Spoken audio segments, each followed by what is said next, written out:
Hello, puppies and kittens. Welcome to another episode of Blasphemers Bible. We're at the usual team, and before we get started, since I have three Jewish people on tap, I want to ask you guys a question. When a rabbi says that something is in the Torah, what's he talking about? What is the Torah? There are three. Well, There are three different ways to define it. One of them yeah, is through the actual law of Moses. The other one is all the mitzvahs in general, and then the third way to define it is through all of the religious traditions that have built up about the law and the mitzvahs. well, That is how it was explained to me by my Jewish studies professor. So well, essentially there are two types of Torahs. The first is the written Torah, which is the Torah that we know in the Bible, and the second is the oral Torah, which is all the things that are not in the Torah, but were The made up transmitted, stuff. according to the tradition, were transmitted from Moses through an unbroken chain of oral tradition, and basically, and that oral Torah is from stuff from Mishnah, Talmud, Midrashim. Basically, if you say Chazal, it's basically oral Torah. It started with a guy who Okay, so never you existed. just told me. Yeah, you just told me that there's two. One is the Torah and everything that's not in the Torah, which is called the Torah. The oral because Torah. it just means law, The- right? o- So okay, so yes. the oral The Torah word, the is word means law. It's the law of Can I- Moses, okay. So of God. if somebody says that something is in the Torah and then specifies that it's in the Bible, now what are they saying? The 5 books of Moses. yeah, so the That's book, typically- the 5 books of Moses is the Torah. That's the written Torah. So like right here, this is the written Torah. And then if you're talking about all the stuff that the Torah mentioned about the rabbinical traditions about it, then especially like the Mishnah, right? Then that would be the oral Torah, the oral law. That's the stuff that in their view wasn't, that Moses didn't write down. That's stuff that they talked about later. So Okay, now Tomer, you live in Israel, Yes. and as a consequence of being an Israeli citizen, did I understand you at some point to say that you had to study the Bible as part of your education? Yeah, but it was mostly for a more like critical approach, I would say, especially when I reached high school. Okay. The reason I ask all of this is because I did this video series on Rabbi Manis Friedmind, and he said that the way that the creation is described in the Torah and then specified in the Bible is that Adam is 20 years old. So you, an Israeli citizen trained in the Bible, you were not Well, aware of what he was talking about with it being 20 years old. You told me a day or two later you found something, or it was like written commentary by other people elsewhere.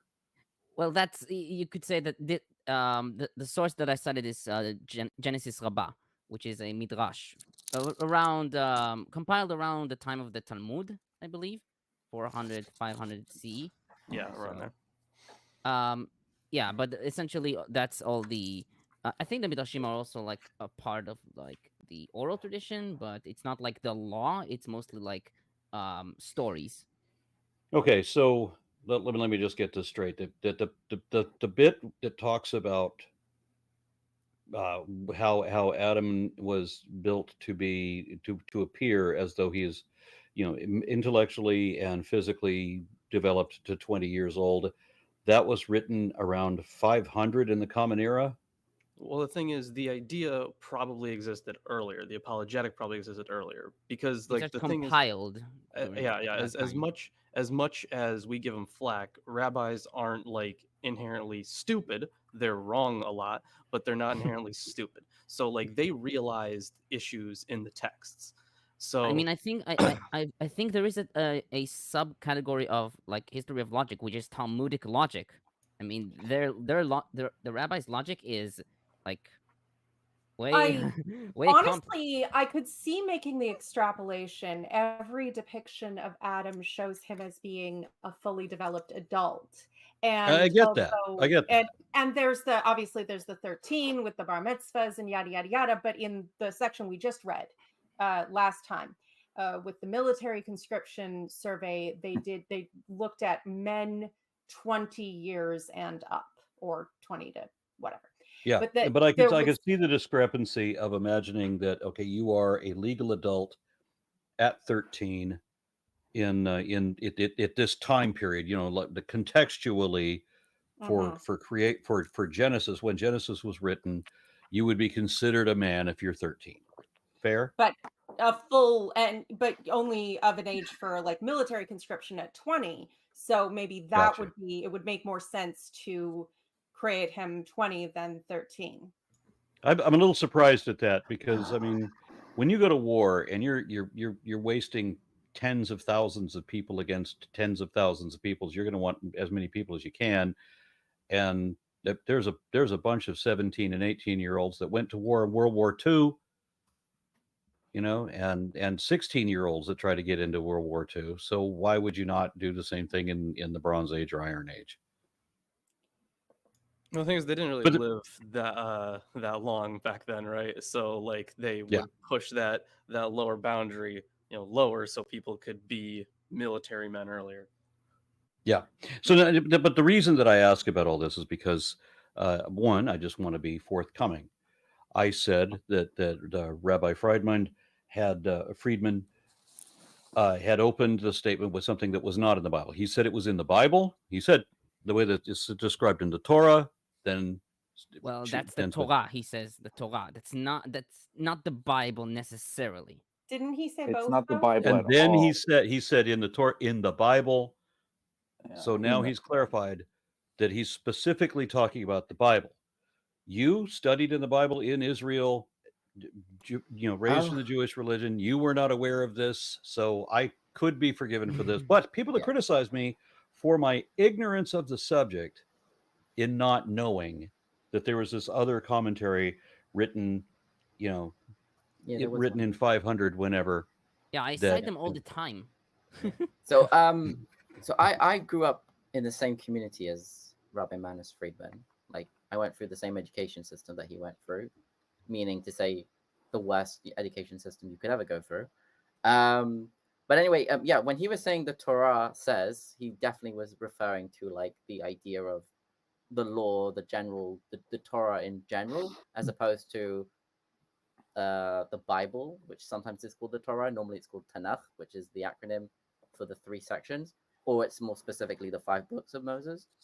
But I think when he said in the Bible, he might have been talking about the fruit, as opposed to the idea of Adam being 20. The what? The what? So Adam, because the Bible explicitly says that there are fruit, right? Forbidden fruit. Fruit? Sorry. Yeah, the fruit of knowledge and the fruit of and he life. extrapolates from that it explicitly says, literally says in the text, that there are fruit.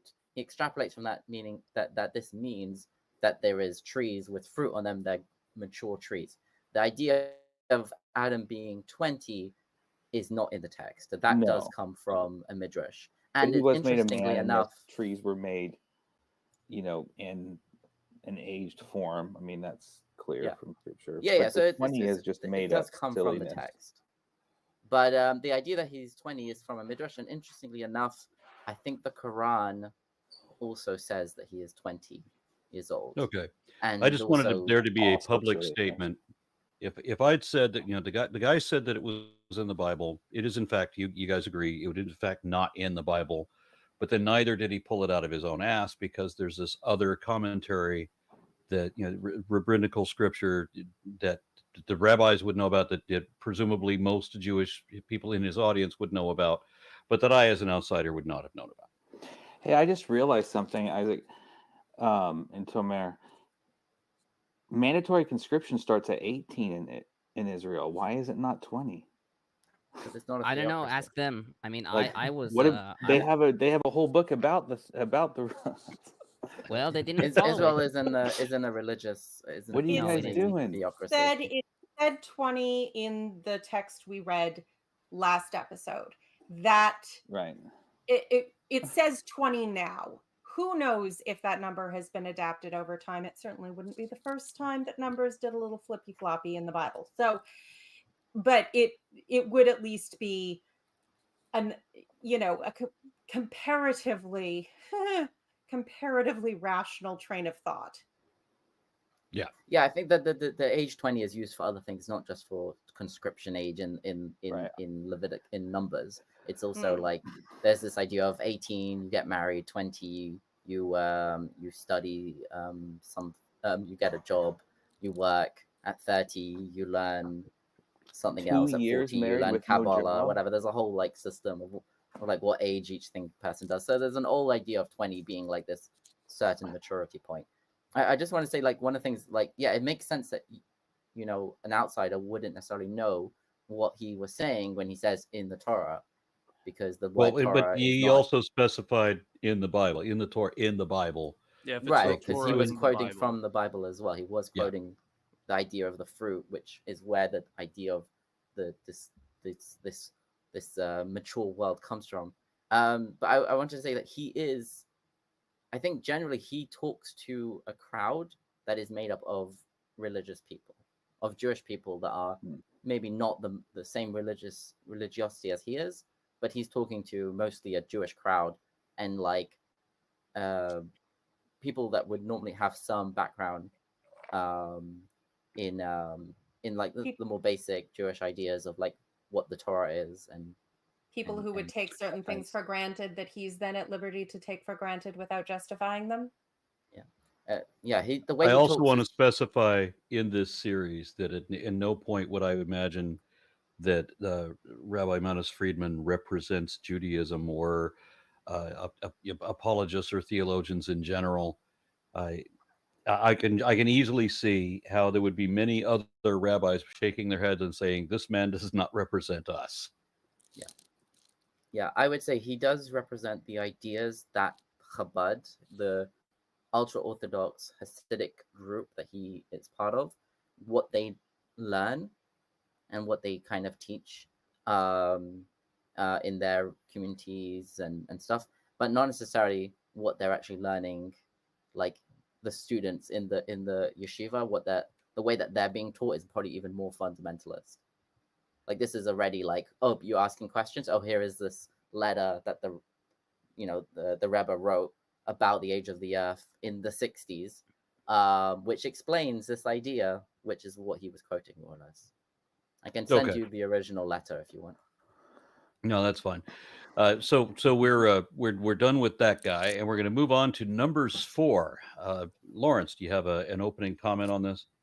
I do. You know, this one has a couple of curiosities that has led some scholars to think that this entire section was placed later, or it was just adapted later, whatever it may be. Like Noth especially was a proponent of that idea, and I think one of them is more of a contradiction than the other one, but even then it's not like super clear. But either way, there is going to be some oddities in. There are going to be some oddities in this chapter. Oddities in the Bible? Surely right. not. I know, crazy. Chapter 4? Anomalies and all kinds of weird things. Who Chapter knows? 4, chapter 5. Chapter 4. All right. Now, who's reading today? You know, I haven't taken a turn in a little while. I was just about to say that. Read up to 20. If you please, I shall. Very good. The Kohathites. Hopefully I won't horrify you quite as much as Aaron tries to. Does that seem deliberate? Not at all, dear. You're the soul of courtesy. And the Lord said to Moses and Aaron, "Take a census of the Kohathite branch of the Levites by their clans and families. Count all the men from 30 to 50 years of age who come to serve in the work in the tent of meeting. This is the work of the Kohathites in the tent of meeting. the care of the most holy things. When the camp is to move, Aaron and his sons are to go in and take down the shielding curtains and cover the ark of the testimony with it. Then they are to cover this with hides of sea cows. Spread a cloth of solid blue over that and put the poles in place. Over the Hold on. table. Yeah, the sea Nope. cow. I've already talked about this in Exodus 25. It's basically the tachash, which is interpreted as either a dugong or dolphin skin. Some interpret it as collar. KJV renders it badger because Martin Luther. So Or a It's mythical something, creature. it's something like a unicorn. waterproof. Badger? Right? Is the point? yeah, we've already talked about this, waterproof. Aaron. Mushroom. Well, I'm just a yeah, little no, confused how you can confuse a dugong with a badger. Sorry. I've Look, as I've skin they're talking explained about. in my commentary on Exodus 25. Yeah, blame Luther. Damn it, Luther. Okay. brought the cat back. Luther managed to make some interesting ideas. It's another time. Over the table of the presence, they are to spread a blue cloth and put on it the plates, dishes, and bowls, and the jars for drink offerings. The bread that is continually there is to remain on it. Over these, they are to spread a scarlet cloth. Cover that with the hides of the sea cows and put its poles in place. I'm just going to leave it. They are to take a blue cloth and cover the lampstand that is for light, together with its lamps, its wicks, its trimmers and trays, and all its jars for the oil used to supply it. Then they are to wrap it all and all its accessories in coverings of hides of sea cows and put it on a carrying frame. Over the gold altar, they are to spread a blue cloth and cover that with the hides of sea cows and put its poles in place. They are to take all the articles used for ministering in the sanctuary, wrap them in a blue cloth, cover that with the hides of sea cows, and put them on a carrying frame. They are to remove the ashes from the bronze altar and spread a purple cloth over it. Then they are to place on it all the utensils used for ministering at the altar, including the fire pans, meat forks, shovels, and sprinkling bowls. Over it, they are to spread a covering of hides of sea cows and put its poles in place. After Aaron and his sons have finished covering the holy furnishings and all the holy articles, and when the camp is ready to move, the Kohathites are to come and do the carrying, but they must not touch the holy things, lest they die. The Kohathites are to carry those things that are in the tent of meeting. Eleazar, son of Aaron, the priest, is to have charge of the oil for the light, the fragrant incense, the regular grain offering, and the anointing oil. He is to be in charge of the entire tabernacle and everything in it, including its holy furnishings and articles. The Lord said to Moses and Aaron, "See that the Kohathite tribe clans are not cut off from the Levites, so that they may live and not die when they come near the most holy things. Do this for them. Aaron and his sons are to go into the sanctuary and assign to each man his work and what he is to carry, but the Kohathites must not go in to look at the holy things, even for a moment, or they will die." Ooh. And I noticed, I'm guessing that that the skin of sea cows, dugongs, whatever, must be durable leather. You know how I know that? Yes. Bedouins used to wear dolphin or dugong leather as well for the sound. Well, it's because the translation that I'm looking at says durable leather instead of sea yeah, cows. the NIV, yeah. And, Right. Yeah, it would have been commonly used in the ancient And Near East. durable. yeah, but I've read other interpretations that says that is actually a type of color. But yeah. they were already very Smaller? specific about the ark gets a red covering, and the one altar gets a purple covering, and everything else gets blue coverings, and then the leather. Yeah, but it's like a That's a colored different leather. section. If we Okay. interpret Tachash's leather. Okay, so I'll start my commentary. First on Aaron here, on verse 1. And Milgrom comments, his name is missing from this verse in a few manuscripts. It is also not found in the command to count the Gershonites in verse 21 and the Merarites in verse 29. Perhaps Aaron is introduced now because the most sacred sancta were assigned to the Kohathites for transport under the direction of Aaron and his sons specifically, as seen in verse 19 and Numbers Rabbah 6:5. Aaron is, however, mentioned when the census is carried out for each of the Levitical clans, verses 34, 41, and 45. Yeah, so it's important to note that for even for this one, I'm sure you'll get to it in the then is in the next verse, or verse 3. Well, do your commentary on verse 3, and then I'll Okay. hop in. Verse 2, the Kohathite branch. So Ibn Ezra comments that the Kohathites are first because Moses and Aaron were descended from Kohath. Chizkuni comments that they are first because they were chosen to carry the ark, which is the most holy furnishing of the tabernacle. Licht comments that the work was considered the most respectable, and Milgrom writes that the work was more hazardous since they risked their lives, as seen in verses 15 to 20 and 18:1. Verse 3, 30 to 50 years of age. Levine comments, in the book of Numbers, we find 3 traditions regarding the minimum age of service for the Levites, 20, 25, and 30 years of age. The minimum age of 30 years is restricted to chapter 8, which records the dedication of the Levites. In contrast, 20 years is a more general minimum age, common to a number of sources. It is likely, therefore, that the provisions of Numbers 4 and 8 are of separate textual origins, end quote. The Septuagint solves this problem by changing 30 in our verse to 25. That's funny.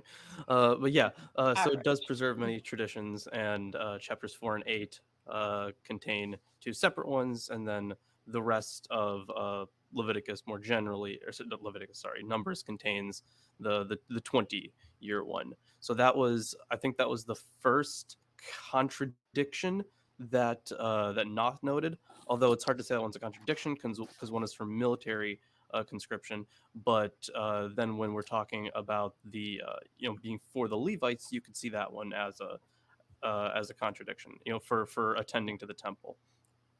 That would be the first one. Why is the contradiction when if the priestly people have to be 30, but the soldiers have to be 20? I don't see. No, that's not what I'm saying, Okay. because it also gives 2 different ages for Levitical attendance. Mm-hmm. I think it has to do with when you are old enough to then be graduated to taking on certain roles. Right. And certainly these objects would be quite heavy to carry. So yeah, that Yeah, they may would have need something to training. I do was with a it. little stronger at 20, though. Okay, verses 5 to 6, the ark. According to Numbers Rabbah 4:13, the ark is considered as the earthly counterpart of the heavenly throne. Milgrom writes that this reflects an ancient tradition that the ark was the divine throne or chariot upon which God is either seated, as in 1 Samuel 4:4 and 2 Samuel 6:2, or riding, 2 Samuel 22:1 and Psalms 68:5 and 34.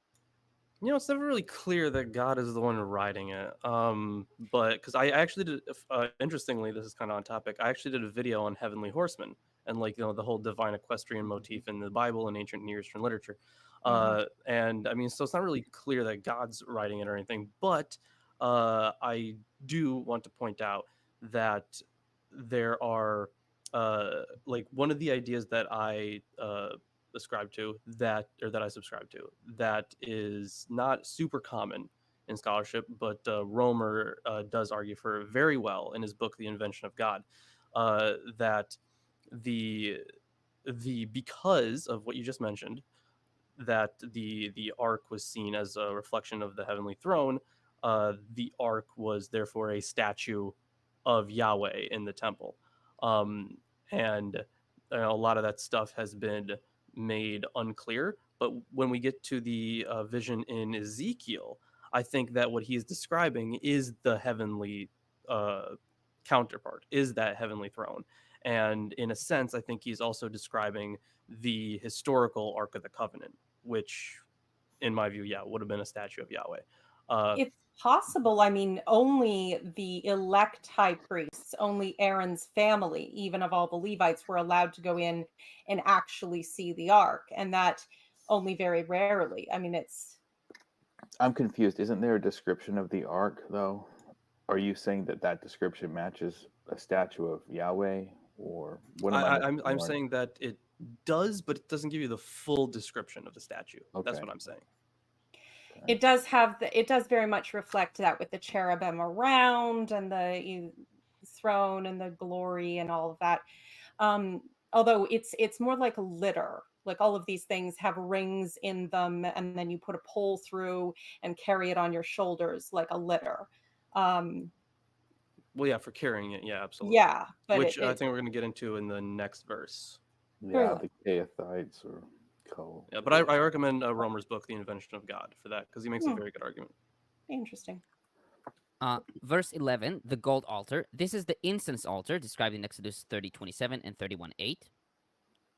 And verse 13, remove the ashes. Licht notes that the Alexandrinus and Vaticanus codices of the Septuagint read, put the kalupter on. According to Milgrom, this reflects the rabbinic view that the altar was covered with a vessel called pesukter, as in Sifrat Tzav 2:10, so that the altar fire would never be extinguished, according to Leviticus 6:6. Yeah, and the kalupter is the word for veil. So yeah, they're covering it. Although I did want to hop back real quick before we go too far to verse 6, I believe. Yeah, so after the description of the colors, it says a garment of pure indigo above it and put in its poles. So if you remember in somewhere in Exodus, you're not supposed to take out the poles at all, right? So this was Noth's second contradiction, where he was like, well, why would you need to put them in if you were never supposed to take them out? So that was one of his lines of reasoning as well. Yeah, I think Rashi it says gives an alternative explanation that it means set the poles upon their shoulders, sort of thing, as opposed to put the poles in the ark. Is that a translation that works in the Hebrew as well? No, it's not a translation. It's like yeah. So the Hebrew is, what is it, 6? Yeah, and 6. It literally just says and they shall place its poles. Okay. So yeah, I guess it's vague because either way, you could. Yeah, I have a comment by Milgrom. It just means put the poles. Poles. I have a comment by Milgrom here. Regarding the ark, however, another tradition states that the poles of the ark, once inserted, were never removed. Exodus 25:15. Some harmonize this discrepancy by rendering vesamu as adjust instead of put. For example, Talmud Yoma 72a, also Nachmanides and Ehrlich. But the use of this verb in verses 11 and 14 argues against this interpretation. Yeah. Oh, yeah. It wasn't Rashi. It was Ibn Ezra. He says that there's two opinions. One is that they removed the staves until it was covered, and this is them putting it back in. And some say that they shall set the staves upon the shoulders of the bearers. Why does this matter? Because it's a contradiction. How do you explain it? Well, why does it matter? Well, if nobody had ever claimed it's that not it divinely was the inspired. unalterable and perfect that's what you guys word are of looking God for, of without course. any contradiction, then it wouldn't matter. But I gotcha. I wasn't foreseeing the motives. I should have. I just didn't. No, it's a textual. The motive What to motives? find apparent contradictions. But our motive is not to find the contradiction. well, if the then what's the contradiction point? exists, we have no motive to ignore it like you do. We could accept that if contradiction exists and what that implies. We can weigh both sides. We don't have a faith-based objective. We don't have Morton's demon, which only allows in information that supports what we want to believe and rejects or refuses to acknowledge the things that we don't want to be aware of. Okay, so would you affirm that you don't have any motives to blaspheme the Bible? Oh, no. If there was truth to this, I will acknowledge the truth to it. If there are contradictions, if there really are contradictions, I will admit that those contradictions exist. I will not lie about them. Either way. This is from a historical perspective. This is a way to show how different traditions came to be understood at a point of composition, and that's still the thing is the contradictions help you see the kind of how these traditions changed over time, or how two different groups saw them differently, whatever it may be in each case. But they help you understand how the faith evolved. So that is important, but at the same time, because those contradictions do exist, if someone thinks that the Bible is inerrant, it would cause a problem. Yeah. And the commentators It's- did think it was inerrant, so they tried to find a fix for it. and they made up excuses, which is Led to yet absolutely. more traditions. But what you can, and then are you trying to say that the Christian idea is just to ignore the contradiction? To say No, there I is wanted to know. contradiction? I want to know what the significance of the poles are. I mean, I have a different approach to scripture. I'm trying to find the God says, applicable- God says, never remove the poles of the ark, and never to be removed. In Exodus, in Exodus. Okay, gotcha. Okay, Right? and then in And Numbers, you Here believe God that- says and to it put makes here, them where do back they? in, And assuming here they they're had saying been remove removed. them. right, it makes the assumption that they Yes. had been Oh, removed. okay. All right. I'm following you now. Okay. So that's the Again, apparent like, contradiction. The contradictions show where the text has changed as well, where it's been altered, and where elements of it come from different traditions. We're actually trying to look at, within the limits of what's possible in this format, where these different things have come from. This is another thing, of course, that is contradicted by the myth of Mosaic authorship, the idea that he just, wrote all of this. It doesn't hold up at all. But people want to believe it, so they will find ways to believe it, and that often involves ignoring a huge swath of what's actually written. Our annoyance is at the dishonesty involved in that. Well, from my experience, when I find an apparent contradiction and I research it and I look into it, it usually reveals something. So now that I'm caught up with what you guys are pointing out, I'm curious. I want to look into it because there's probably some meaning behind it. That's what I've experienced so far when I see these. By meaning, do you mean you're able to craft a You're saying- meaning out of contradiction, or it is found by others, or? No, it's There- kind of. Go ahead. Sorry, I didn't want to cut you off, Lawrence. Oh, I didn't say anything. Well, I just So, I start mean, by are you saying saying- there's an obvious contradiction here, right? There's a contradiction Yeah. here. Okay, this book is inerrant, so I need to look into this. And then when I look into it, quite often does it not only have answers for it somewhere, but there's an additional meaning for it behind it, and it teaches me something. Why do you That's think what it's the rabbis were necessary doing. to assume it's Yes, inerrant? exactly. Why would I assume Literally, it's inerrant? you Because look it's into it, been- you see that the rabbis have an demonstrated to be explanation. that If way. you want, you can accept it. I mean, One at a time, there's guys. there's One at a time. theodicies that can cover for just about anything. It can Yeah. say, up is down, black is white, and somebody will come up with some kind of explanation that doesn't make it true. Somebody putting their own ideas on top of the text, creating yet another new tradition to make it make sense in this one particular way. It may not play nice with other contradictions elsewhere, and it all just demonstrates that we can't consider this book to be infallible. In fact, by trying to do so, we're glossing over huge swaths of history, and that's the point. That's why we're here, is to look into what history it reveals, what history it tries to mask, and see what the cultures at the time were doing. Yeah, and I think that's really important. So when I, because the thing is, here's the thing: we have a book, right, or a whole collection of books, the Bible. And in my field, what I want to do is try to figure out how it got there. So aside from just textual variations in manuscripts, what was the culture like at the time? How divergent were different parts of the culture, and in what ways? And I'm trying to, not me alone, honestly, obviously not me alone, but a lot of scholars are working very hard to come up with a historical model to explain the Bible, to explain the facts of the Bible. That includes the contradictions. And I think you admitted that you're assuming infallibility. You are saying this book is infallible, therefore I have to figure out how to square this circle. That's the part that is dishonest, because infallibility is actually something it's quite easy to make predictions about, falsifiable predictions.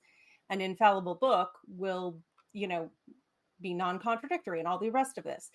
And if you are insisting on that for your book, and then it turns out not to be the case, so you're willing to twist your understanding to anything that will allow you to hold on to that belief, even if it isn't true or substantiated by any other actual evidence, anything demonstrable and verifiable, then that is not an honest approach to the text, and that's what we object to. Before this round robin atheist effect just keeps going and going, I literally said, if there's a contradiction, I want to know about it so I can go research it and compare it to the rest of the Bible. Do I, in essence? Yes. I go to look for answers, and I do operate under the premise that this Bible declares itself to be divine and inherent. But at the same time, I'm holding it accountable. Like okay, if you are indeed holding it accountable, the damn polls that the Kershonites or Kohathanites or whatever their name is, like, it's really I don't care, but the main issue is there an error in the Bible? Because that would really bother me. Town, I have a question that I would like you to think about, because you've said you want to take these contradictions and go and look at them, and I think that's actually a really good thing. I think it's good to take it, make notes, go away, look into it more. That's awesome. I fully support this. But if you are indeed holding the Bible accountable, I want you to consider what could be in the Bible that you would take as evidence that it was not inerrant. And don't answer that right away. Think about it. Apparently, it's the damn polls, whether or not they were left there or if they had to put them there. Like, apparently, that's my next to care about them. We've already, there's been dozens of contradictions we've pointed out. The thing is, like, in terms of importance, right? Who's the danger noodle? I see what you're going for. New earmuffs. Right? Like, in what way is this an important one? And I wouldn't say that this is an important one, but the thing is, if we're trying to understand how the Bible, was written or compiled, then they need to be addressed. But the thing is, I'll say this. So when I have seen in recent times like lists of contradictions where they're like, oh my God, there are thousands upon thousands of contradictions in the Bible. Especially this is a way that I've seen like a lot of atheist websites do this specifically, where they list them off, and I'm like, most of these, the vast majority of them are not contradictions, and in fact, it makes me look bad. But there are, in fact, some very important contradictions in the Bible. For example, there is the birth date or the birth year of Jesus. Like, if we go with the way that it's described in Matthew, because it's during the reign of King Herod. King Herod died in 4 BCE. All right, so it had to be before he died. That's according to Matthew, right? Logically, it would have to be that way. But then if you go to Luke, it was when I forget his position, but Cyrenius or Quirinius. Whichever one. It's both. It's in both names. Governor of Quirinius. Governor. He was a governor. Yeah. The one that was able to take a census, right? He was only put into that position in 6 CE. So now, was he born after 6 CE or before 4 BCE? That's a 10-year gap. Okay. Well, here, let me challenge you, Lawrence, because right now what you're comparing it to is not the contradictions within the Bible itself, but something else. Unless I'm missing something. No, you are missing something. No, that is. The Bible is saying the Bible is saying two things that cannot. Literally, the Bible is saying two things that can't be true at the same time. No. The Bible is saying that Jesus was born both before 4 BC and after 6 CE. A 10-year gap. He was born before then and after then. In the Bible. So my what if he was is, born again? No, it has the names of the kings and the governors ruling at that time, and we have records. Lots of records. That's my point. Lots now of records. The foundation is these other records. Right. And so that is your basis. And what I'm saying is contradictions I within feel like the we Bible. are diverging from the subject. is what I refer to as contradictions. If there's contradictions there, Okay, so if the contradictions are between But the in terms Bible of- and reality, it doesn't matter as a contradiction. Is that what you're saying? no, forgive me for not having that much faith in men. I mean, and But you all of do. those- But you do. You have thrown out all of Licht's scientific opinion. evidence, all the things that men cannot manufacture in favor of a book of fables, tall tales written by men. So you have put more faith in men than any objective evidence that we can find. You only have faith in men. Reality means nothing compared to the tall tales, the stories made up by men. Those you believe. The reality that we can demonstrate, that we can radiometrically test, none of that matters at all.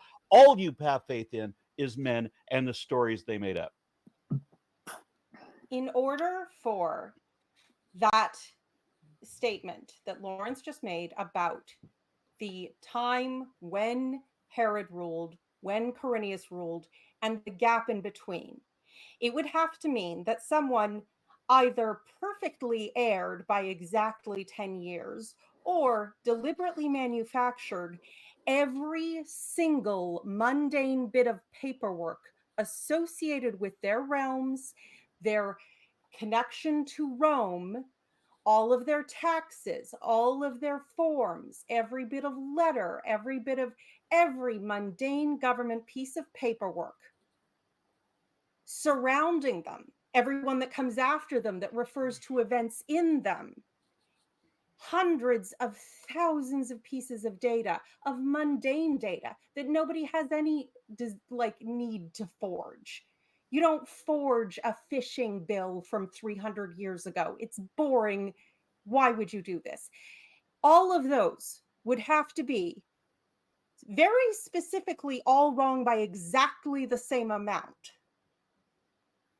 And no one would have had to have left any evidence of them being forged in this way, or any original documents that would indicate a timeline that works for the Bible's story. Now, what is more probable? That a religious book telling a story with religious motivation for ideological supremacy is wrong about something, or that every single backwater scribe in the entire relevant areas of the Roman Empire for decades and possibly centuries made exactly the same mundane numerical error. Can you please go back to the text? Yeah. Yeah, well, I just first want to say I didn't mean to derail all that whole thing. I honestly wasn't I didn't know there was a contradiction. I was like, thanks for pointing it out. I'm going to look into Oh, it. no problem. Okay, verse 14. The Septuagint and Samaritan text add at the end of this verse, quote, "And they shall take the purple cloth and cover up the laver and its base, and they shall put them into a covering of blue leather and place them on poles," end quote. As noted previously, this addition is needed because the laver was considered one of the most holy objects. It's missing. Yeah. It's interesting that you can tell the more holy objects get unique colors. Verse 20. The exact meaning of this verse is uncertain, specifically regarding the phrase "even for a moment," which is in Hebrew it's kivala. Septuagint and the Temple Scroll 46:9 render "suddenly" based on Job 7:19.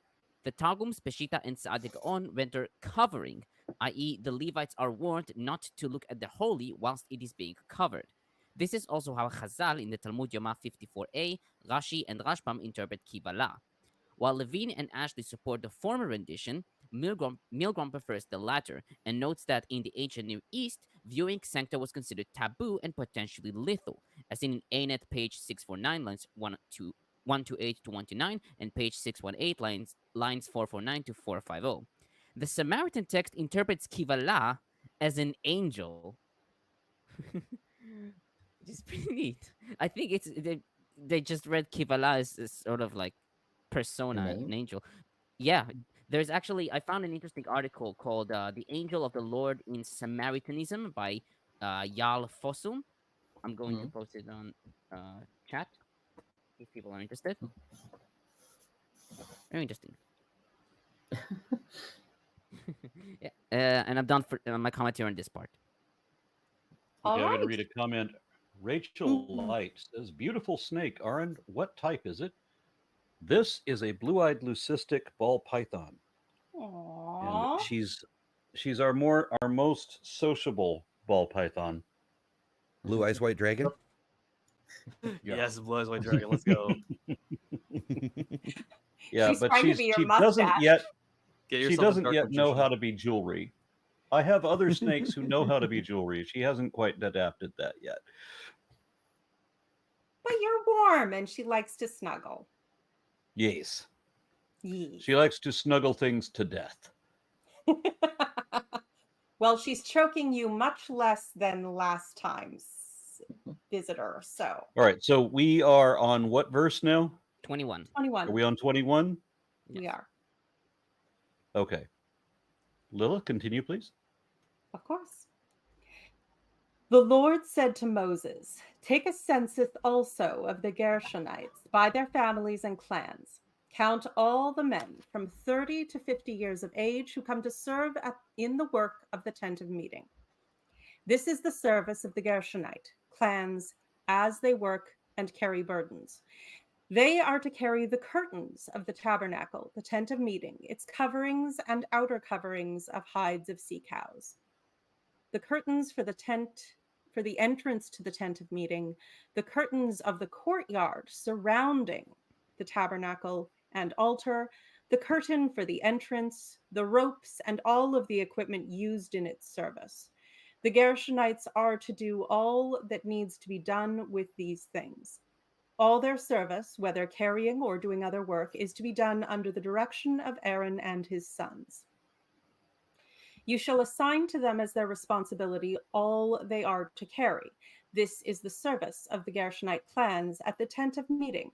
Their duties are to be under the direction of Ithamar, son of Aaron the priest."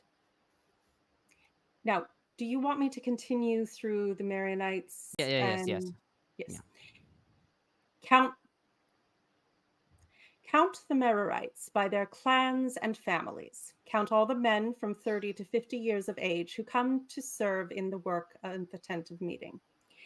This is their duty as they perform service at the tent of meeting, to carry the frames of the tabernacle, its crossbars, posts, and bases, as well as the posts of the surrounding courtyard with their bases, tent pegs, ropes, and all their equipment and everything related to their use. Assign to each man the specific thing he is to carry. This is the service of the Merarite clans as they work at the tent of meeting under the direction of Ithamar, the son of Aaron, the priest. And then the numbering of the Levite clans. Yes. You can finish the chapter. Okay. Moses, Aaron, and the leaders of the community counted the Kohathites by their clans and families. All the men from 30 to 50 years of age who came to serve in the work in the tent of meeting, counted by their clans, were 2,750. This was the total of all those in the Kohathite clans who served in the tent of meeting. Moses and Aaron counted them according to the Lord's command through Moses. The Gershonites were counted by their clans and families. All the men from 30 to 50 years of age who came to service in the work at the tent of meeting, counted by their clans and families, were 2,630. This was the total of those in the Gershonite clan who served at the tent of meeting. Moses and Aaron counted them according to the Lord's command. The Maronites were counted by their clans and families, and all the men from 30 to 50 years of age who came to serve in the work in the tent of meeting, counted by their clans, were 3,200. This was the total of those of the Merarite clans. Moses and Aaron counted them according to the Lord's command through Moses. So Moses and Aaron and the leaders of Israel counted all the Levites by their clans and families, all the men from 30 to 50 years of age who came to do the work of serving and carrying the tent of meeting, numbering 8,580. At the Lord's command through Moses, each was assigned his work and told what to carry. Thus they were counted as was the Lord commanded through Moses. I only have Riveting. I only have one comment on this, and this is from 34 to 49. So Milgrom comments, these verses describe the carrying out of the second Levitical census with the assistance of the tribal chieftains. The totals for the Levites over the age of 20, 8,580, are in harmony with the totals of all the Levites over the age of 1 month, 22,000. However, the former list appears the more realistic. Merari and not Kohath is the largest clan, and the totals for each clan are rounded to the nearest 10, not 100. Fair enough. I actually just had a thought about why they might have asked for men from the age of 30 instead of the age of 20. Because considering that they're all living in tents and they all have to pack up and move whenever God's magic glow stick cloud decides to get up and go, they would presumably have their own family tents and homes and things that needed to be packed up and needed to be carried. And if you at least had like a couple of 20-year-olds around to pack up the home stuff while dad's over packing up the temple stuff, it makes sense to at least have someone to carry their actual, houses and food and such. And also, I think Yes. training would have taken a while. Yes, the 20-year-olds had infants and things that they had to pick up and carry. All right, we ready to move on? Yes. Number 5 is the trial by ordeal. This will be a fun one. Okay. The Lord said to Moses, "Command the Israelites to send away from the camp anyone who has a defiling skin disease or a discharge of any kind, or Ooh. who is ceremonially unclean because of a dead body." Because I can't cure shit. I can just get icky when I see icky shit. "Send away male and female alike. Send them outside the camp so they will not defile the camp where I dwell among them, because I don't heal things." The Israelites did so. They sent them outside the camp. They did just as the Lord had instructed Moses. The Lord said to Moses, "Say to the Israelites, any man or woman who wrongs another in any way and is so unfaithful to the Lord is guilty and must confess the sin they have committed. They must make full restitution for the wrong that they have done. Add a fifth of the value to it and give it all to the person they have wronged. But if that person has no close relative to whom restitution can be made for the wrong, the restitution belongs to the Lord, who must be given to the priest," because this is a lucrative racket, "along with the ram with which the atonement is made for the wrongdoer. All the sacred contributions the Israelites bring to a priest will belong to him," because this is a lucrative racket. "Sacred things belong to their owners, but what they give to the priest will belong to the priest."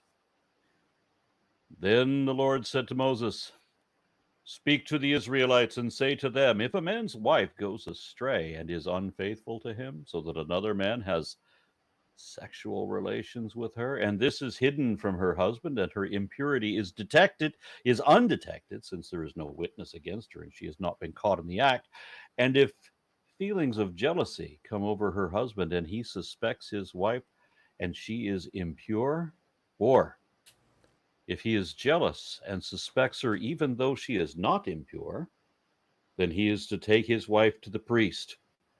He must also take an offering of 1/10 of an ephah of barley or barley flour on her behalf. He must not pour olive oil on it or put incense on it, because it is a grain offering for jealousy, a reminder offering to draw attention to the wrongdoing. The priest shall bring her and have her stand before the Lord. Then he will take some holy water in a clay jar and put some dust from the tabernacle floor into the water.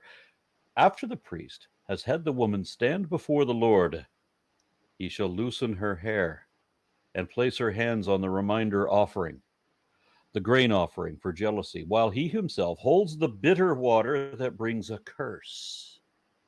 Then the priest shall put the woman under the oath and say to her, if no other man has had sexual relations with you and you have not gone astray and become impure while married to your husband, may this bitter water that brings a curse not harm you. But if you have gone astray while married to your husband, and you have made yourself impure by having sexual relations with a man other than your husband, here the priest is to put the woman under his curse. May the Lord cause you to become a curse among your people when he makes your womb miscarry, and your abdomen swell. May this water that brings a curse enter your body so that your abdomen swells and your womb miscarries. Then the woman is to say, Amen. So be it. The priest is to write these curses on a scroll, then wash them off into the bitter water. He shall make the woman drink the bitter water that brings a curse, and this water that brings a curse and causes bitter suffering will enter into her. The priest is to take from her hands the grain offering for jealousy, wave it before the Lord, and bring it to the altar. The priest is then to take a handful of the grain that is in the memorial offering and burn it on the altar. After that, he is to have the woman drink the water. If she has made herself impure and has been unfaithful to her husband, then this will be the result. When she is made to drink the water that brings a curse and causes bitter suffering, it will enter into her. Her abdomen will swell and her womb will miscarry, and she will become a curse. If, however, the woman has not made herself impure, but is clean, she will be cleared of guilt and will be able to have children. This, then, is the law of jealousy. When a woman goes astray and makes herself impure while married to her husband, or when feelings of jealousy come over a man because he suspects his wife, the priest is to have her stand before the Lord and is to apply this entire law to her. The husband will be innocent of any wrongdoing, but the woman will bear the consequences of her sin. Now, before anybody else has commentary on this, this is important. For what reason would a man suspect his wife of being of infidelity at this time? It says that her womb will miscarry, which means he goes away for a few weeks, comes back, he finds his wife pregnant when the timing is wrong. She shouldn't be pregnant. How is it that she is pregnant? She must have cheated.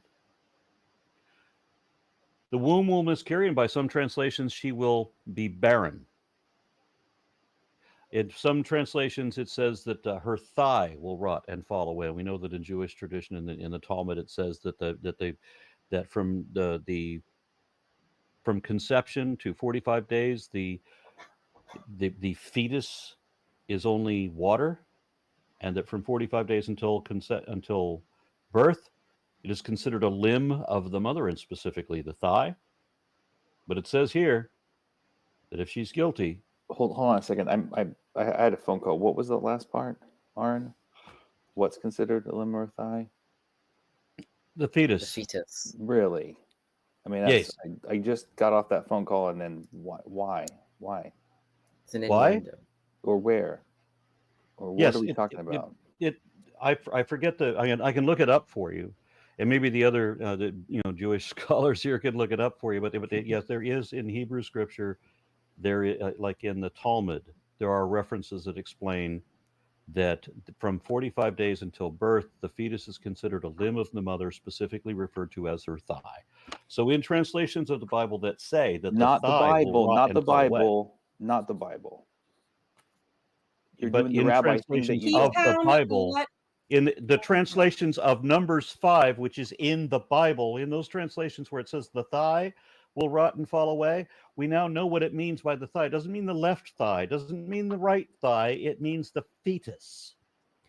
And in this Or the translation, in womb. the I NIV, picked a bad time to take a phone The call. womb. Womb It's- The is womb Yes, is you did. also, it could be considered an innuendo for the womb. Yeah, could or, be, It is. yeah. It could be for the genitals. Yeah. There were. so what it means when it It was says that her belly will distend and the womb will discharge or miscarry, depends on there's all these different translations for it. It will either the womb will discharge or it will miscarry, whichever translation you like. It's saying that if she cheated, if the baby that she carries, the fetus that she carries, if it is not her husband's, if it is the fetus produced by another man, then this curse, magic spells called curses, which in this case involves a potion, will cause a miscarriage. What is it? What is it called when we cause a miscarriage? It's That would called an be an abortion. And in this case, the abortion is caused with not only with the consent of God himself, but with his direct participation. Was this in what we just read? Yes. Yes. You took the worst possible time to take a phone I'm call. sorry, I can't help when my wife calls. So there are a few possible interpretations. So like on what you were saying, Aaron, right? Like it could be like, yeah, like obviously, like if in one case you would think that your wife cheated on you if you were gone for a while, but then you come home and she's pregnant, right? Like that is definitely a possibility. Other ones are of course, more benign, like you just have like some insecure dude Suspicion. who thinks who just thinks that you're cheating on him or something, right? But either way, like this is in many ways this is like a trial. In fact, the trials It of is an ordeal. Yeah. in the trials in the ancient world, at least to my knowledge, with when it comes to Greeks, they shared a similar tradition. Like she's had to put her hands on what was There- the There's a similar. Let's There see. is an ordeal for a similar situation in the Code of Hammurabi, which I'll mention later. yeah. on. There's Okay. what does it say that she had to put her hands on? Coal? Man, I lost it already. It's somewhere in here. But She had to put her hands On the on the reminder, sacrifice? she place in her hands the reminder offering, the Okay, grain okay, on the offering of offering, okay. jealousy. Gotcha. Yeah. So this is actually kind of similar to the Greeks, because they would have to, when they were doing their oath taking, they had to do a sacrifice because they had to stand on it. So instead of putting their hand on it or holding it, whatever it may be, but I think that it has the that kind of legal dimension to it. And when it comes to the whether or not this is abortion, this is inducing abortion, it certainly could. It's literally telling you that would be the case. Although the If idea, she's pregnant, it will. right? Yeah. Or it How else is could the if- womb No. going to miscarry? right. Yeah. That's So kind of the issue. well, yeah, It when it could- comes to the translation of, or the understanding of thigh as it more like, it might definitely mean womb, and although it doesn't always mean womb, so it is uncertain, but it would make a lot more sense here if it did mean womb. There's some Middle Eastern modesty where certain things are not directly referred to culturally, and that very much comes into play here. Certain things about sex are not discussed, even in some cultures in the Middle East, where a man will not refer to his wife. The minute they have a child, it will be the mother of my son, the mother of my daughter, because there's a lot of modesty and discomfort around making direct statements there. Obviously, it makes no sense for her to miscarry if she has nothing to miscarry, although it does also say she will be afflicted with barrenness. But yes, we have a forced abortion based on a man's insecurity, and even if he is proven by trial to have falsely accused her, he bears no penalty whatsoever. I was actually going to bring that up. There's no option for the other way around here. Yeah, It's not. she fair. gets no justification. She was falsely accused, and by this test, she's vindicated. But she doesn't even get an apology. Well, let's say From the this dude guy? cheats on the wife. There's nothing here. It doesn't. where's There's the no way to. magic It's paternity test? impossible. I'm It's acknowledging- impossible I'm for the dude to acknowledging- cheat on the wife. Because he can have multiple Whoever he has wives. sex with becomes his wife. Yep. It's only possible for him to cheat on another man if he rapes a woman that belongs to another man. Yes. So Because if women as are- long Oh my as the gosh, woman, you guys! I was trying to give you a bone, and you guys are taking the whole entire chicken. But no, yeah, I'm sorry, I but mean, there It's is unfair. no way. There is You're no way for the man to cheat on his wife. The double standard is such that if he has sex with another woman, and the only trick is it needs to be a woman that doesn't belong to anybody else, and he needs to move the woman into the house, so that according to the Bible, marriage is one man and however many women he can afford to keep in his house. So if he has women he just has sex with and they don't have any claim to property, then they're concubines. They're basically live-in hookers. If he has women who have some legal claim or some hierarchy to who gets legal claim to his property, well, then they're wives. But then he also has his slaves and he has prisoners of war, which can be preteen children. Biblical. As we'll see later in marriage. this very chapter, or in this very book. Yes. Yeah, in your translation, you read his wife is married, she went astray while married to her husband, and I think the literal translation is while living in his house. So if she was sent back to her father because she displeased him in some way, then she would not be considered to be cheating on him if she were intimate with another man. There is a bit more legal leeway there. Yeah. What did you read this, Isaac? No, I'm saying, so the translation that Aaron read, he translated, which verse was it? Here we go. 29. This is the ritual in case of jealousy when a woman goes astray while living in her husband's household. Okay, so the literal translation isn't living in his house. It's actually a woman that is under a man. Yeah. That has a husband.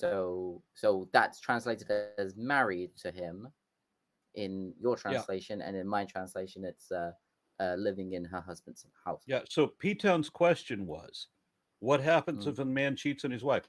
It's impossible to cheat on your wife. I think he was just pointing out that it's actually quite unfair that there's no reverse for men and that they don't have to be held to any kind of accountability. Kudos for recognizing that.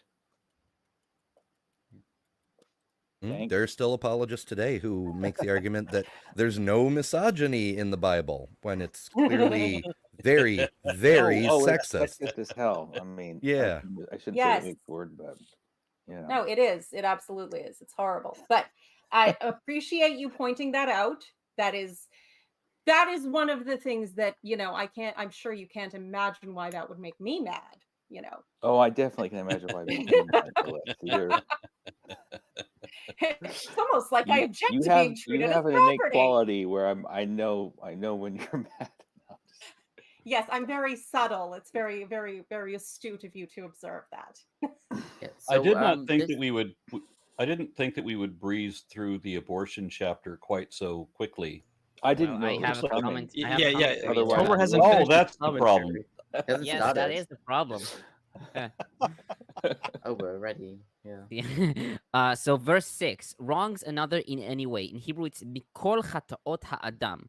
And Ashley comments, the question is whether this construction is to be understood as a subjective genitive, since that humans commit, or an objective genitive, sin toward a fellow human. The Hebrew text is ambiguous, but assuming a relationship to Leviticus 6:3, any of the things humans do and sin thereby, then the subjective genitive might seem the better choice. Nonetheless, as Milgrom points out, this text is not simply a repetition of Leviticus 6:3, and there are differences in terminology between the two texts, which lead one to choose the other meaning, since toward any human, the objective genitive. North remarked that this line in Numbers looks like a contradiction of that phrase in Leviticus. In fact, it is a generalization of it. It does not presume to change it, but one might say takes the Leviticus text as something settled, which can be supplemented but not easily changed. Yeah, so Noth obviously had his own. I've already referenced him on the on today's show, but yeah, he had his own way of viewing, especially these few chapters.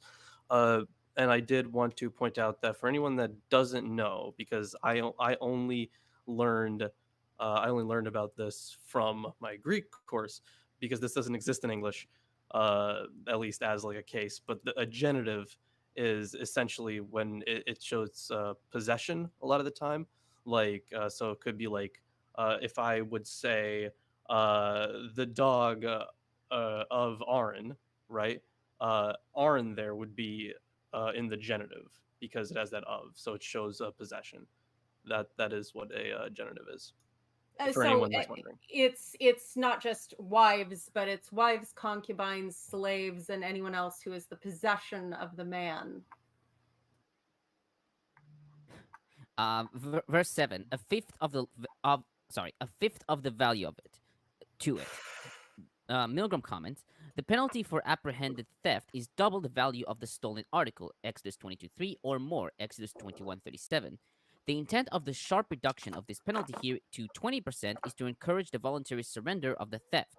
It is found in ancient Near Eastern practice, for example, the Hittite instruction for palace personnel to ensure the king's purity, and at page 207, and in rabbinic law, where it is called Takanat HaShavim, a dispensation for the repentant in Mishnah Gittin 5:5. It's also found in like every contractor you work with when it comes to a remodel. Got to steal an extra 20%. If you don't, if you call out, you've got to pay back extra. About I think he was saying that before we read about the same law, it said it should pay back double, and here it's slightly different, and it's a different amount. And the explanation could be that since it says here they should confess, they should realize their guilt and confess it. Meaning, if they do it themselves, then they don't have to pay. Yeah, the penalty is worse if you get caught without admitting it and saying, "I'm sorry, I give it back." If then there's you a only have witness, to pay then they pay 20%, more. then as opposed to double. Now about verses 11 to 31, which is the entire ordeal. The Code of Hammurabi 131 to 132 describes an ordeal for a woman who is suspected of adultery. Quote, if a man brings a charge against one's wife, but she is not surprised with another man, she must take an oath and then may return to her house. If the finger is pointed at a man's wife about another man, but she is not caught sleeping with the other man, she shall jump into the river for her husband. Yeah, there's a little Jump bit. into the river? Yeah, jump Why into a river. Trial by drowning? Essentially. So Is it's she a like, duck? it's like the witch trials where Does they throw she you in the float lake. like a duck? Yeah, Why parallels. is the most Jewish dude I've ever met quoting from the Code of Hammurabi? Oh my god! Well, I mean, this it's not uncommon. Like this adds historical context to yes, exactly. it adds like the legal Hammurabi was precedent in the inspirational to much Hammurabi. of certainly to the Ten Commandments. Hammurabi was inspirational to much of that. Well, he was Hammurabi inspirational was to written legal first codes and in inspired a general. lot of this. Yeah, and we've done a lot I mean, of this some before as of the well. commandments listed in Exodus 20, 21, what Exodus 20, 21, 22, some the of covenant. those commandments were taken directly from the Stela of Law. Oh, come on. Everyone wants to claim the Bible that they were the one to invent it. I mean, We have that's another originals. topic. We have literal This is another- stone steelies. It Yeah, literally we're gonna says an go eye off for on an eye, a tooth for a tooth in both codes. Yeah, and the Stela of Law is from like what? We still have the Stela of Law. Now, the Ark of the For the most Covenant part. exists only in the Bible and nowhere else, but the Stela of Law is on display in the Louvre. You can go look at it. It's real. I'm not arguing that there were some sayings that came before the Ten Commandments and whatever. We're gonna get derailed here. I don't mean to do it. Well, the importance of the Code of Hammurabi in this case, and in fact, even Hittite laws. This is stuff we've covered. And all the other Near Eastern laws. Yeah, all the other Near Eastern cultures. Assyrian laws, Shnuna laws, etc., etc. Yeah. Especially, I find a lot more clearer parallels in the Treaty of Asaradon. But the thing is, like, this, to me, what this shows is that it's another human thing. Like, if you're coming out of this greater ancient Near Eastern culture, you are going to share many of the same laws because you share much of the same culture. And now you might, of course, diverge, here and there for a few things, but the just like the differences can't be overlooked, the similarities can't be overlooked either. So this all together helps us create that historical model that explains the existence of the biblical text. Okay, verse 12, goes astray. In Hebrew, it's tiste, from the root sin tet he, The term appears in Proverbs 4:15 and 7:25 in connection with harlotry and in the sense of straying off, quote unquote, the path of wickedness. Thus, Rashi renders tiste as turns aside from the ways of modesty and arouses his suspicion. Some relate it with the root shin tet he, to be foolish. Thus, Midrash Tanchuma Nasa 5 reads, the adulterers do not commit adultery until a spirit of folly, shtut, enters them. Yeah, the noun soter is used to refer to a woman who has been accused, who goes through this ordeal, and there is an entire Ta? Talmudic soiter. Oh, maybe it's no Ashkenazi. Okay, Oh, maybe it's soita. Yeah, you're right. okay, because Yeah, it's that the makes sense. feminine. Yeah, we just say soita Okay. like as it becomes Yiddishified or whatever. yes. Ashkenazi. Yeah, the soita. Yeah, so there's a whole tractate in the Talmud about all of this stuff, Yeah. and they go into details about, it's not And the just Mishnah. about. Yeah. They go into more details about like how you might accuse your wife, and it's not just like, oh, you've found her pregnant. It can also be like if she was in a room with a man that you've warned her about or something like that. So it's a There bit, is they've expanded nothing it a lot on earth. more. There is nothing on earth, above or below, or anywhere else in the universe that is so dangerous to women as the insecurities of men. Unfaithful to him. In Hebrew, it's ma'alabo ma'al. As Milgrom notes, the term ma'al appears in connection with the sacred sphere of sancta and oath violations. Here, ma'al has a figurative meaning, much like how the term brit, covenant, was used by prophets, Ezekiel 16:8 and Malachi 2:14, for marriage relations, even though there is no oath of marital fidelity involved. He further writes, ma'al is used in priestly texts for idolatry, as in Leviticus 26:40 and Numbers 31:16. Since ma'al denotes straying after other gods, its extension to straying after other men is obvious. As the only term used in common in the laws of oath violations, verses 6-8, and the laws of adultery in verses 11-31, it provides the link between these two otherwise unrelated cases. Verse 13, sexual relations. The Hebrew here is shichvat zera, which literally means a layer of semen, as we've already seen in Leviticus 15:18 and 18:20. Levine writes that this is a play on the verb shachav, to lie, which is the standard euphemism for sex in the Bible. What about a layer of semen? You should have Apparently, listened, it's a Jewish pun on, sex. Yeah. Because, in the modern world, that's something different. Yeah, that's what I idea was is- thinking. I know how all these movies end. I know what the money shot is. I think I toned Tomer out The again. idea is that you lay together for the purpose Hmm? of ejaculation or for the purpose of what's it called, having a baby or whatever.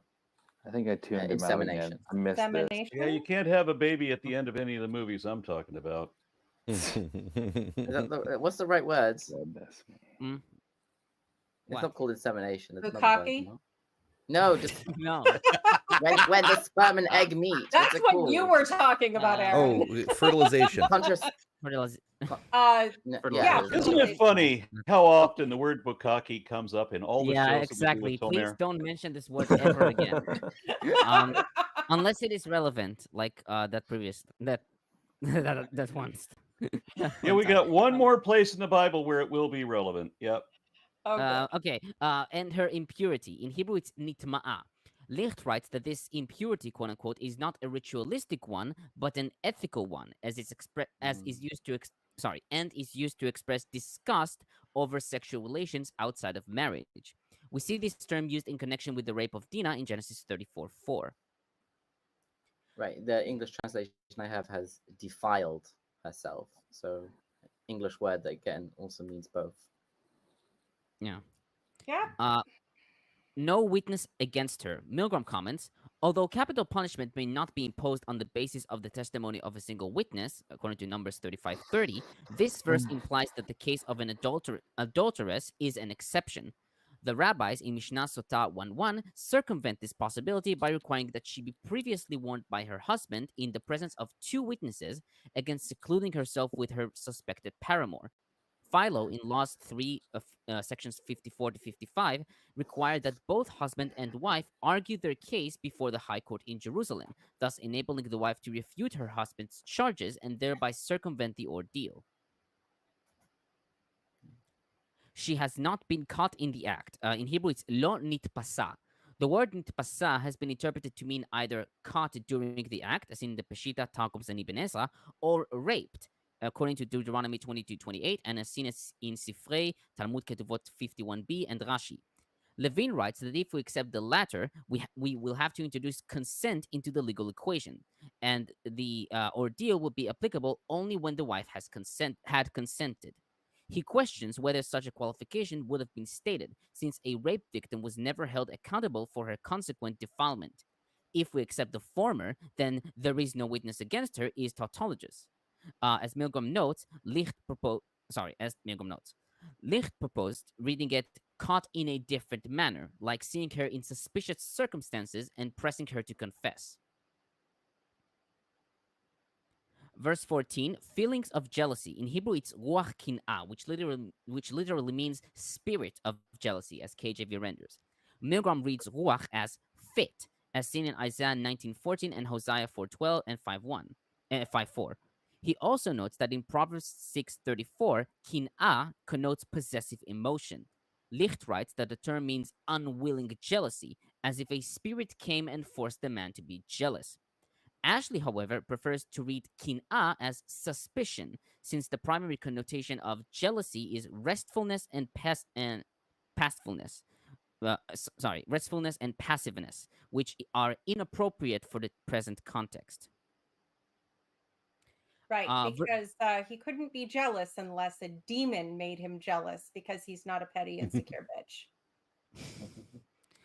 Verse 15, ephah of barley flour. In contrast with the grain offering, mincha, where the offering is composed of solet, semolina flour, here the offering is made of barley flour, kemach seorim, which was less expensive than the solet.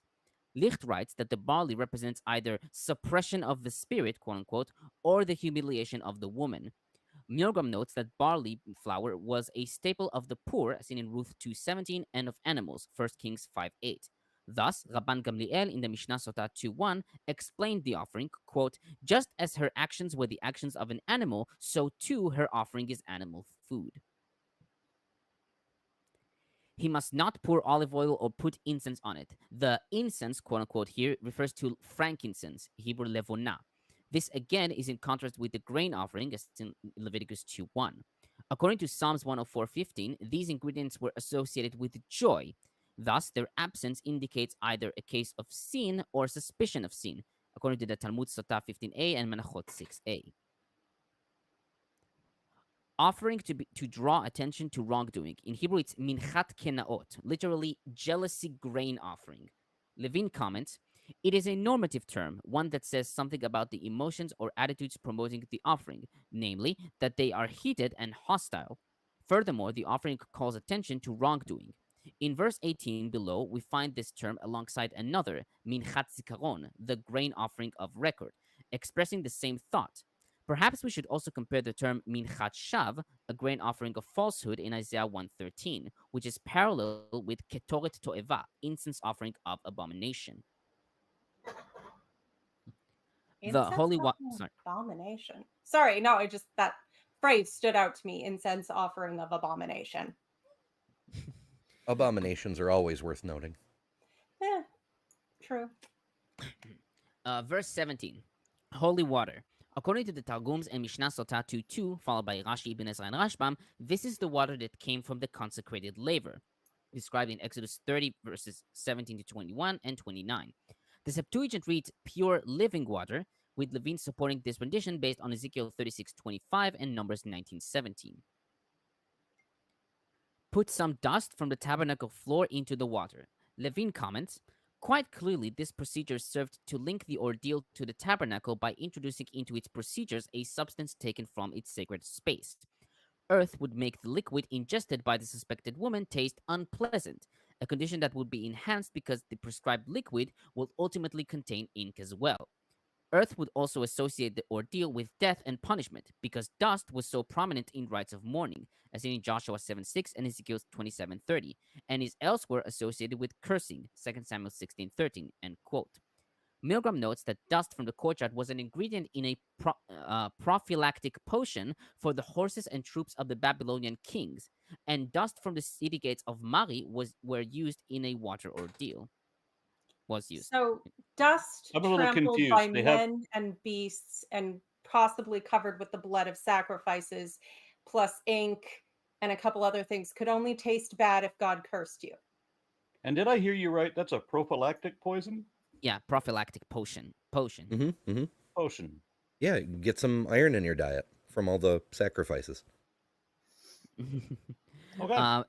Verse 18, he shall loosen her hair. Baring the hair is a sign of mourning, as in Leviticus 10:6, 21:10, or of marking a leper, Leviticus 13:45. Ashley, therefore, offers three possible reasons for this ritual here. One, to indicate that if the woman is guilty, she'll be placed in mourning. Two, the loosened hair marks out her uncleanness. And three, it is a sign of shame. The latter reasoning is offered by Philo in Laws 356 and Chazal in Talmud Ketuvot 72a. Milgrom notes that Ezekiel 16:39 tells of stripping the clothes of an adulteress as punishment. According to Mishnah Sotah 1.5 forward, the breast of the suspected adulteress was born as part of her humiliation. So public shame and degradation because of the suspicion and jealousy of her husband before anything is proven. Yeah, that sounds like Christian love. I'm sorry. With the Levite, And the man Well, will this bear time no Christianity iniquity. wasn't around yet. with But the Levites ringing bells, going shame, shame. I'm glad that that era is over where, you know, if someone's hair is undone, it's viewed as shameful because it looks pretty great most of the time. So, in my Yeah, me too. I'm Mhm. so glad Jesus came, got rid of this stuff. You know It's what I still mean, everyone? crazy. yeah, No. classic No. classic Mathene. Look, I mean, I see how China, crazy this looks. E-Town, China. What's China mean? Women never had to cover their hair as a sign of shame in China. I think they're talking God. about something else. And so the removing of the covering of hair was never a liberation because it Also, was never a Christian thing. Christian I women gotta covered say, their I'm a hair little up until the disappointed. modern era. I'm a little disappointed. And- We've always had super chats and things like this on every show, and we haven't had one today. I just showed that the Bible supports, endorses abortion with God's direct help and involvement, and not one super chat on that. And I That is haven't even disappointing. objected to it.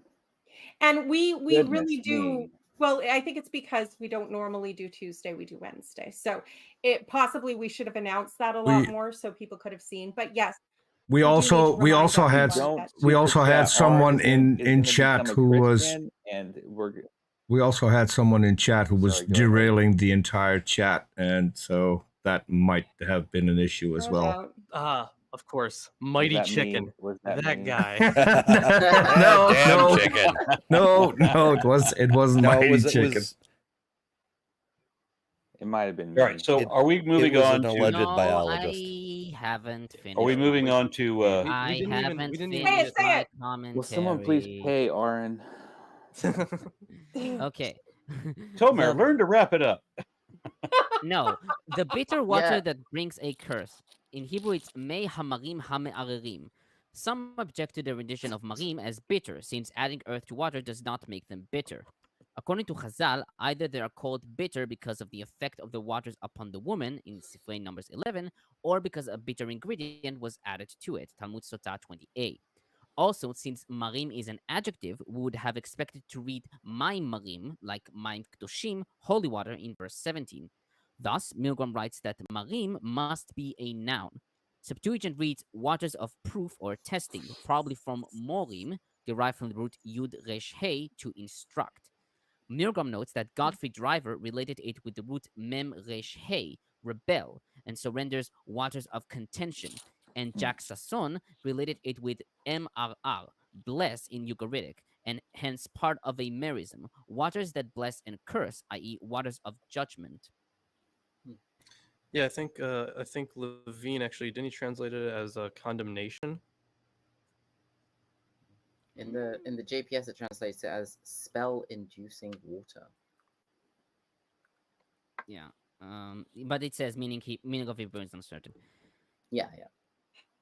Verse Yeah, 21. it does use the word spell here quite a bit, which is interesting.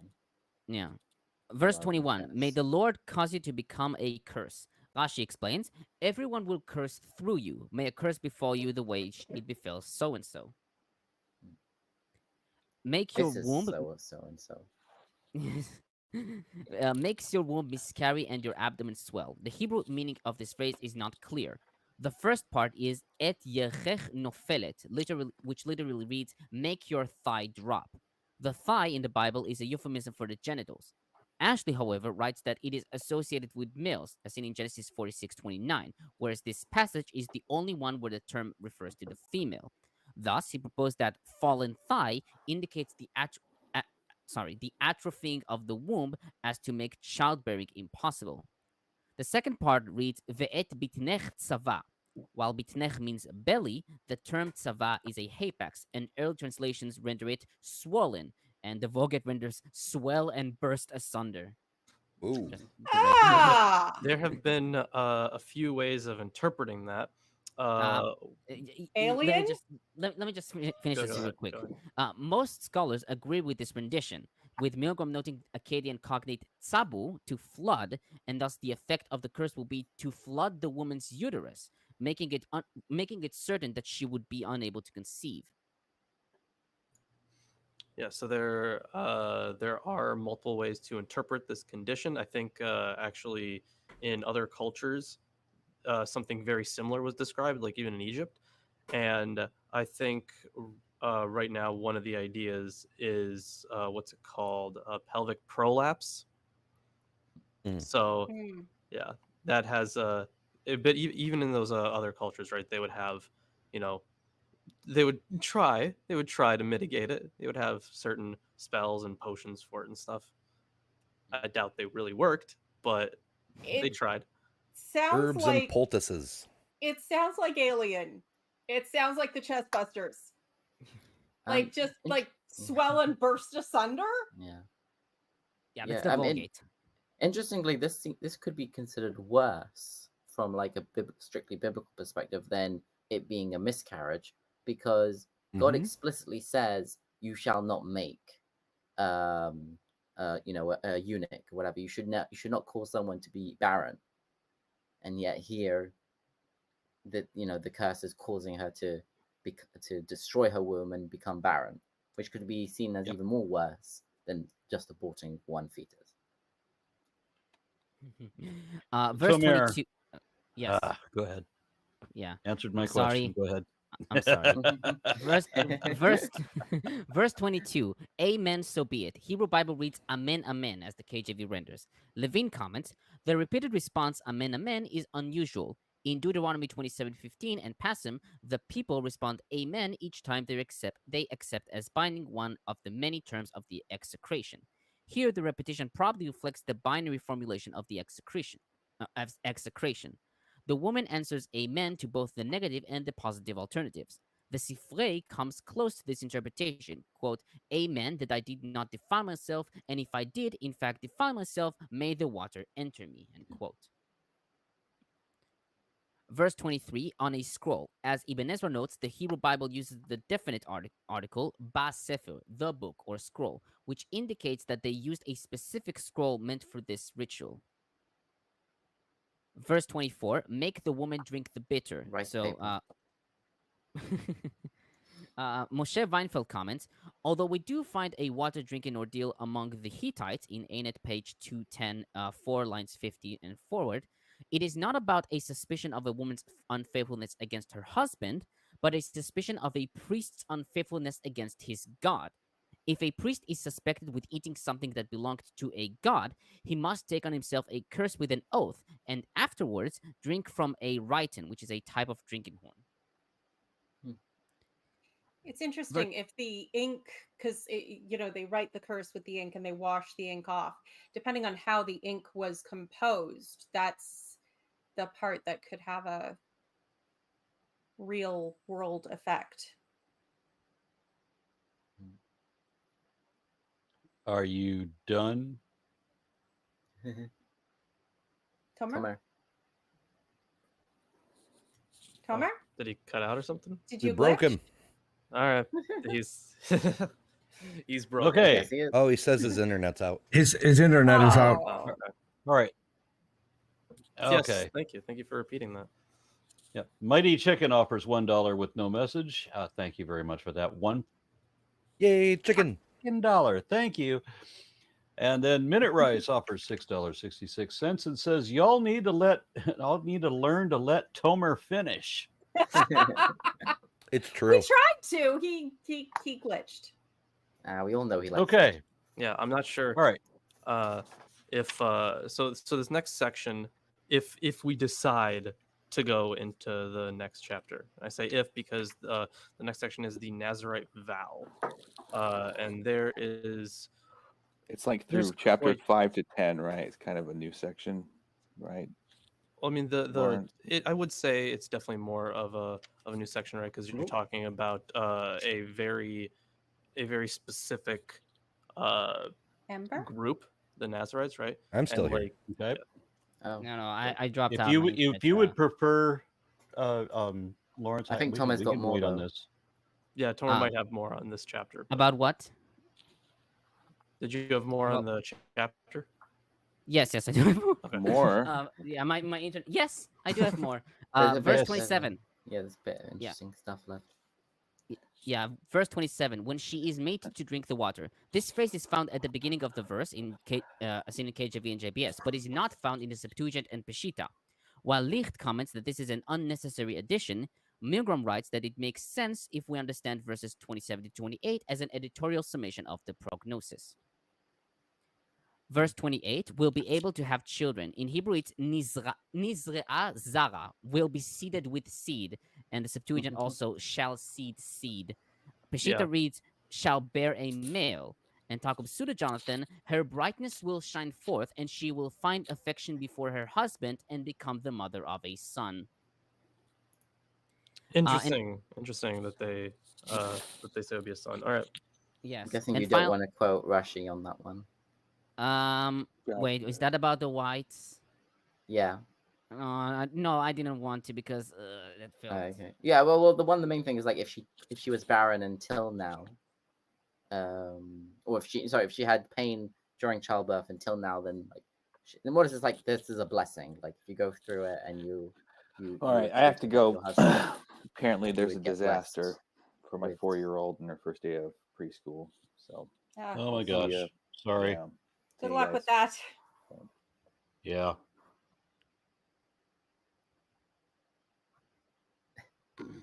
Yeah.